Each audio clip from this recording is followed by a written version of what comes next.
As I looked at Kevin's mother, laughing heartily, I couldn't help but frown at her lack of class. Kevin's sister seemed taken aback, her face paling as I let out a small chuckle. Oops, could it be true? I wondered silently. My name is Charlotte, and I'm 54 years old this year. I divorced my ex-husband when our daughter Jade was just 3. The reason for our split was irreconcilable differences. My ex-husband was unemployed and spent his time drinking. Despite my repeated efforts to talk to him, he never changed. Naturally, our finances were always strained, and I decided I didn't need that kind of family life. We divorced without any child support or alimony. Since then, it's been just Jade and me. I was a housewife until the divorce, and once I had to raise Jade alone, I began working tirelessly. I started with piecework at home, making ends meet despite the constant struggle. Sometimes, with only a day left until payday, I would go without eating to ensure Jade had enough. Through all these hardships, I managed to raise Jade until she became an adult. Now that Jade has started working, I have more free time. I've channeled my experience into creating handmade products, which have now turned into a successful business. My personal life has also seen changes, notably Jade's engagement. She started dating Kevin, her supervisor at work, who is 5 years her senior. From the photos Jade showed me, Kevin seemed like a fine young man. Unlike her father, Kevin appears to be serious and responsible. I'm happy that Jade has found someone who makes her happy. Life is at a turning point for me too, and I decided it was time to live for myself. Then one evening after dinner, Jade approached me with a rare hesitance. "Mom, I have something to tell you," she began. Noticing her change in demeanor, I asked, "What's the matter? You seem different." "Actually, Kevin and I are getting married," Jade said timidly. "Really? That's wonderful." "Congratulations," I responded, relieved and pleased. Though I had never met Kevin, I hoped he was as good as he looked in the photos. Jade seemed relieved that I was supportive. Jade then suggested, "I was hoping you could meet Kevin this coming weekend." I agreed, wanting to meet the man who was to marry my daughter. We arranged to meet on Sunday. On the day of the meeting, I waited anxiously at home. Just before 11 o'clock, the doorbell rang. When I opened the door, Jade and Kevin stood there.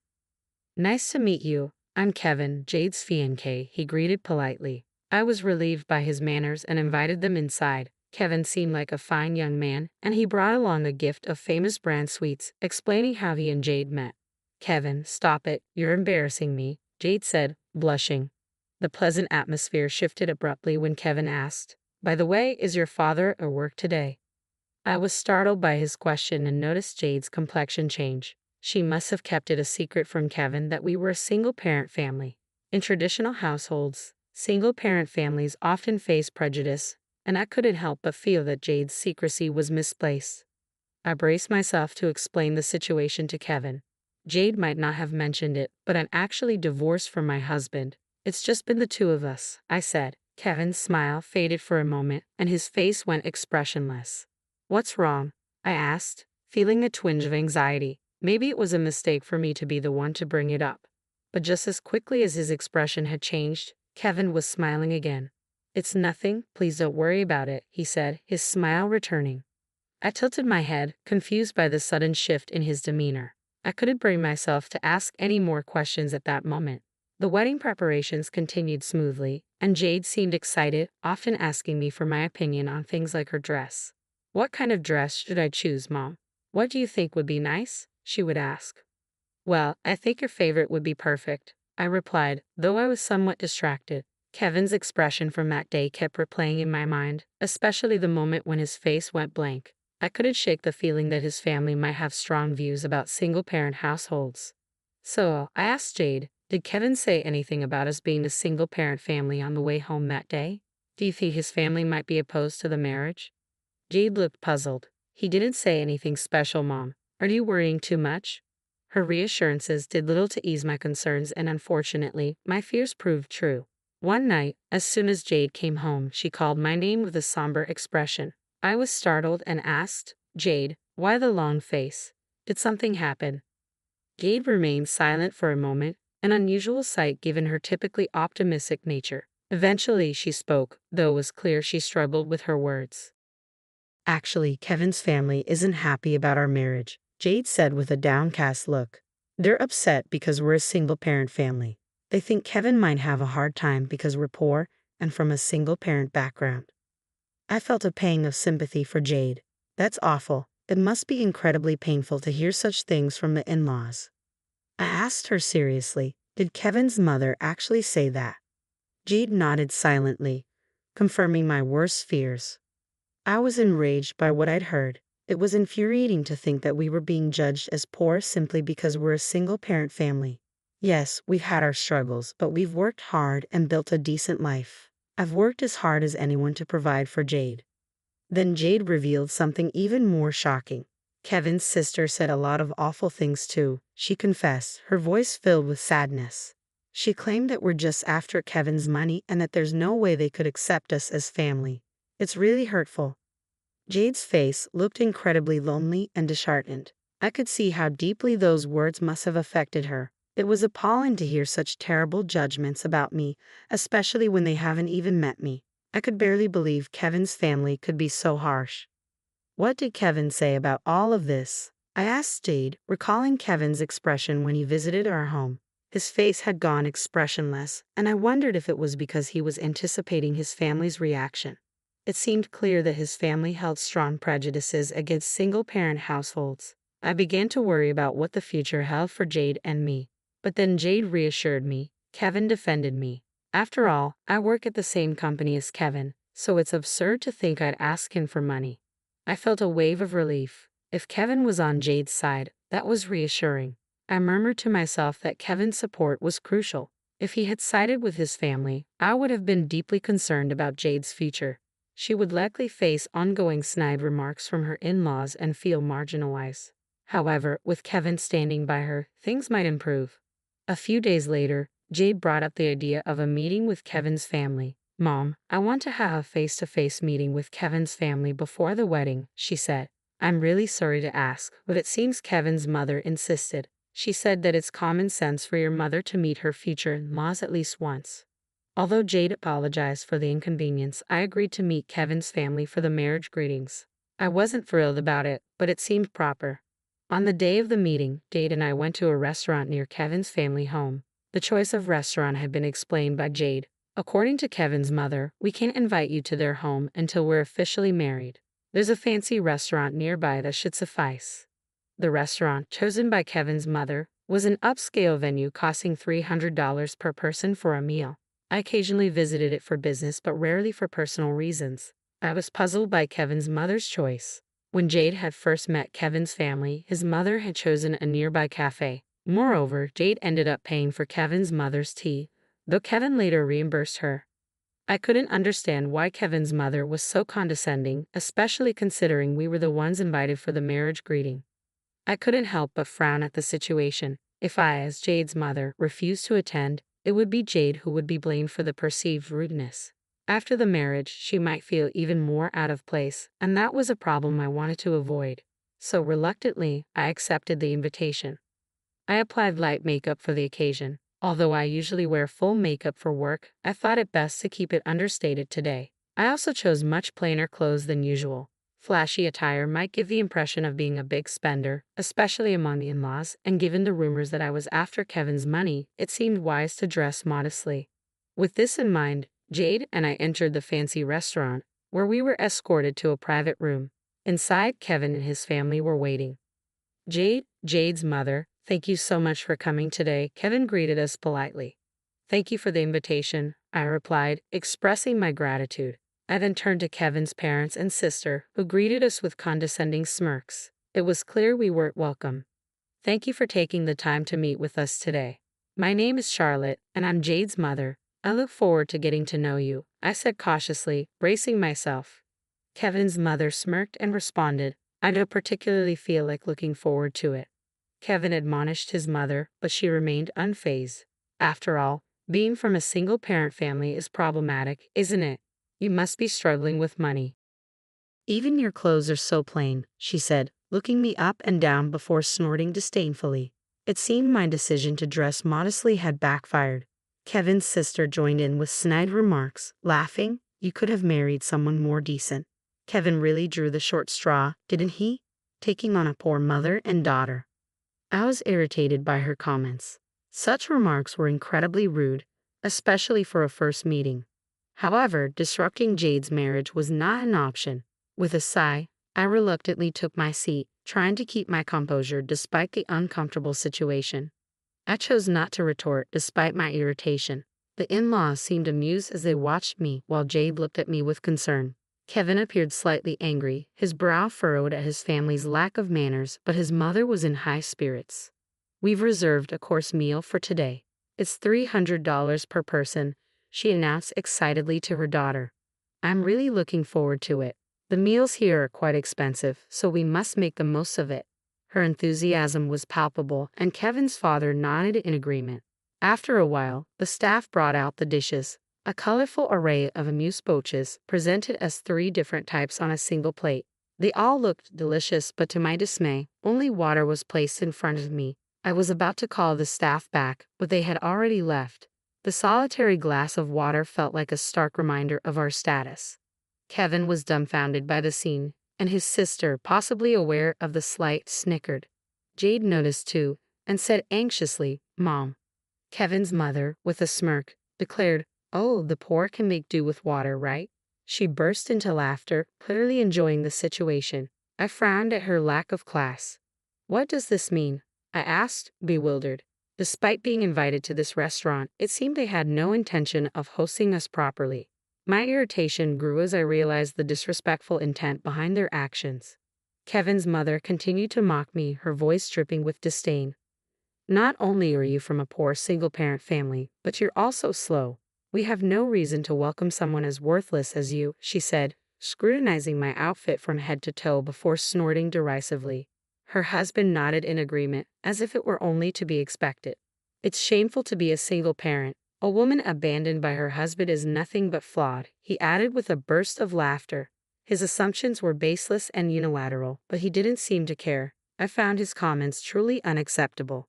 Kevin's sister joined in the mockery, laughing merrily. "I wouldn't want to end up like her, working for low wages. It's really pathetic to have given up on femininity," she said, looking down on me as she spoke. The whole situation was painful and humiliating, but I struggled to maintain my composure for Jade's sake. I felt a pang of sympathy as I saw Jade's face. She looked like she was on the verge of tears. She must have felt responsible for putting me in this difficult situation. Jade was visibly downcast, and I had reached my limit of patience. I couldn't remain silent after being demeaned like this. It was time to stand up for myself. "Enough already with the gaining up and bad-mouthing. Aren't you ashamed as adults?" Kevin shouted, his voice filled with frustration. I was taken aback by his sudden outburst in my defense. Jade and I were both shocked by Kevin's anger towards his family. His face was flushed, and he was clearly upset. However, his family remained unmoved.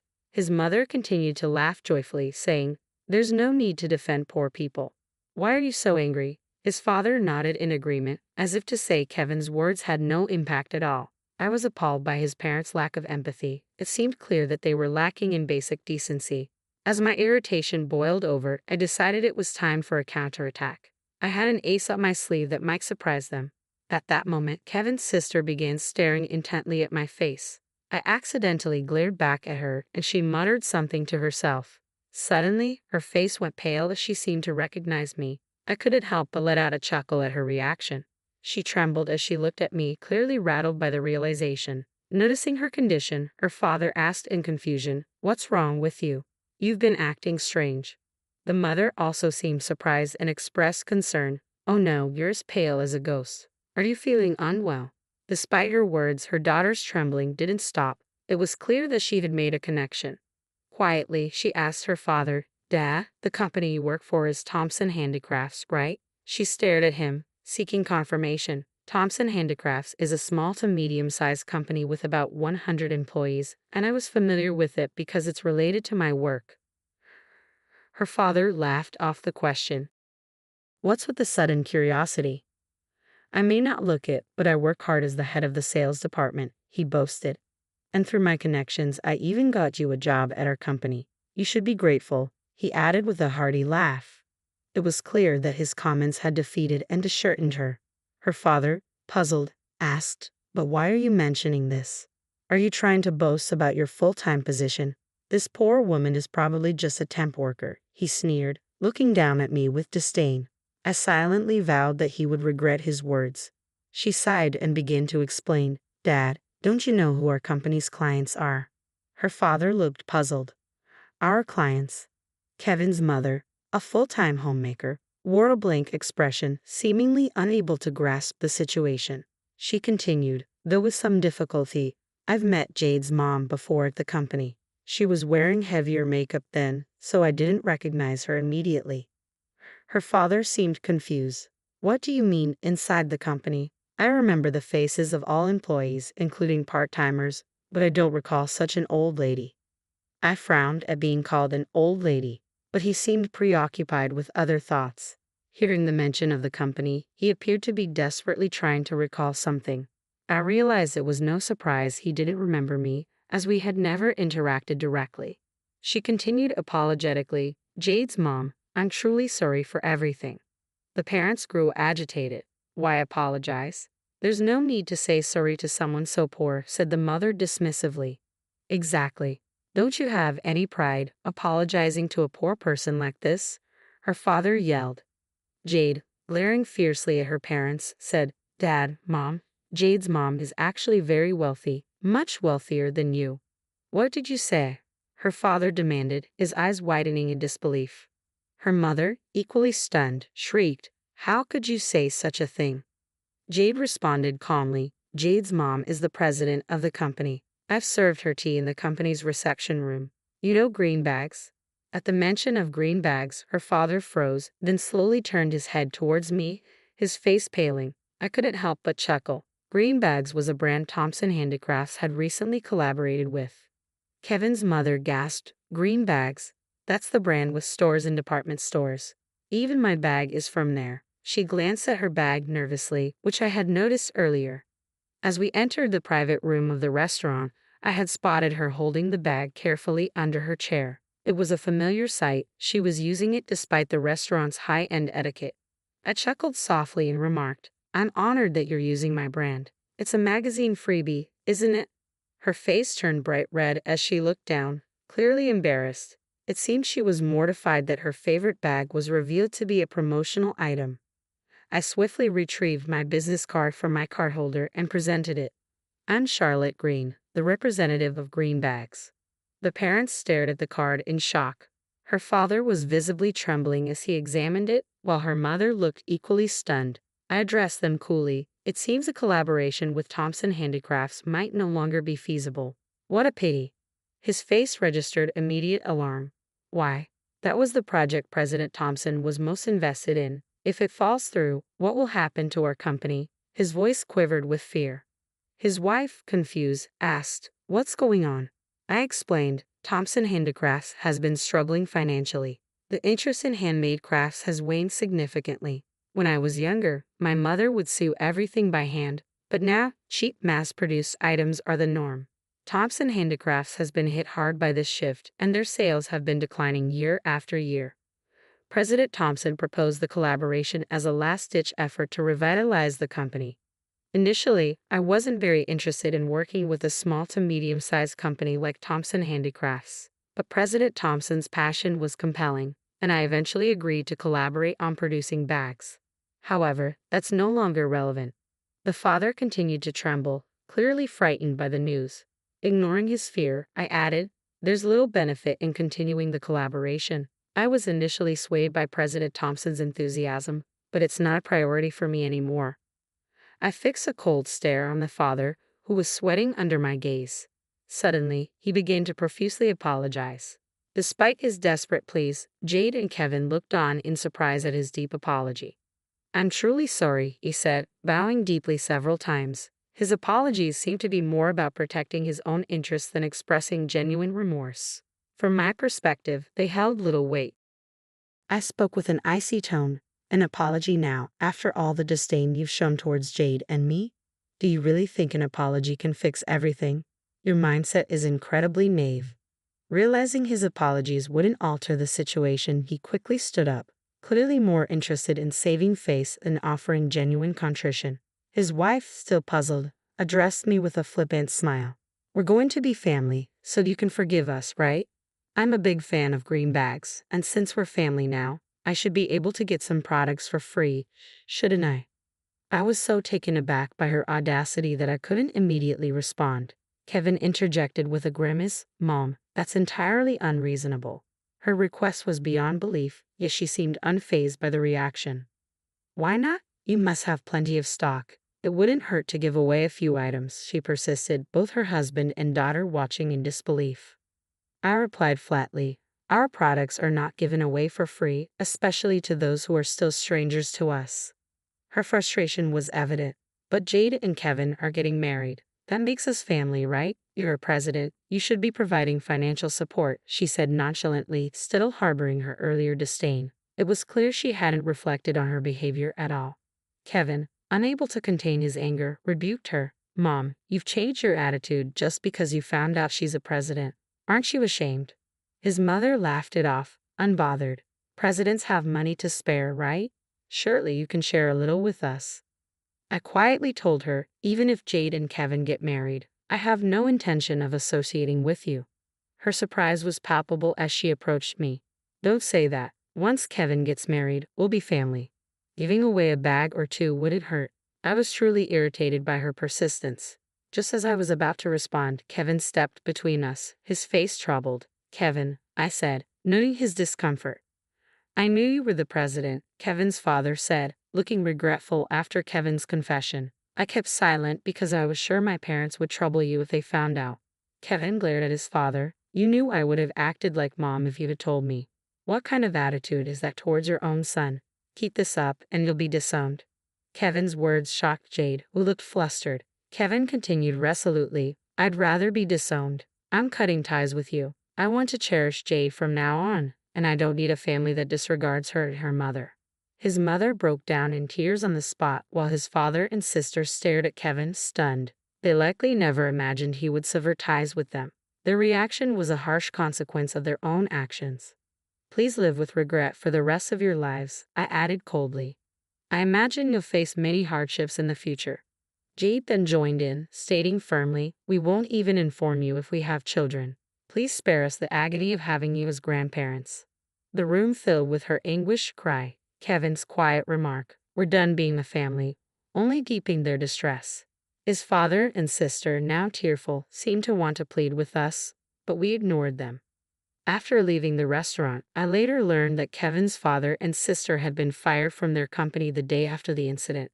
Despite President Thompson's attempts to persuade me, I decided to cancel our collaboration. I couldn't work with a company that employed people like Kevin's family. When I explained the situation to President Thompson, he was furious. It turned out he had a daughter about Jade's age and couldn't forgive Kevin's family for their actions. The collaboration with Thompson Handicrafts was crucial, and their behavior had jeopardized it. Kevin's father, already advanced in age, and his sister, who had only been a part-time worker through her father's connections, faced bleak prospects for reemployment. Additionally, Kevin's mother, a full-time homemaker, was now cut off by Kevin, who was their sole breadwinner. Desperate, Kevin's in-laws came to our company to negotiate. "Please collaborate with Thompson Handicrafts. Even if collaboration isn't possible, provide financial support. Our family is suffering. Isn't helping each other what family does?" they pleaded. Their plea was ironic after all the disdain they had shown us. It was laughable, and their desperation only underscored their hypocrisy. I firmly told them that neither collaboration nor financial support would be possible. "Kevin has cut ties with you as well, hasn't he? Please leave now." Despite my clear refusal, the parents tried to cling to me, but I repeated my warning. "Do not appear in front of me ever again. If you do, I will call the police." The mention of the police seemed to get through to them. The father pleaded, "Anything but the police. We won't come again," and they reluctantly left, their clothes disheveled and dirty. It was a stark contrast to the way they once looked down on others. As for Kevin's sister, I heard she had become reclusive, struggling to find work and facing bleak prospects. She rarely leaves her room and seems resigned to a future filled with uncertainty. 3 years have passed since that day. Now, I live with Jade and Kevin. Ideally, as newlyweds, they would have their own place, but Kevin suggested we stay together for Jade's safety in case of emergencies. Kevin and Jade manage most of the housework since my work keeps me busy. I am truly grateful for their support. Recently, Jade approached me with a serious look which made me anxious. But then she smiled brightly, saying, "Mom, it looks like I'm going to be a mother." She lovingly stroked her belly, and my heart swelled with joy. "Congratulations, Jade," I said, hugging her tightly. Kevin, too, was beaming with happiness. Though we know challenges lie ahead, I am confident we can face them together. I look forward to meeting my grandchild and embracing our bright future. A smile naturally spread across my face as I imagined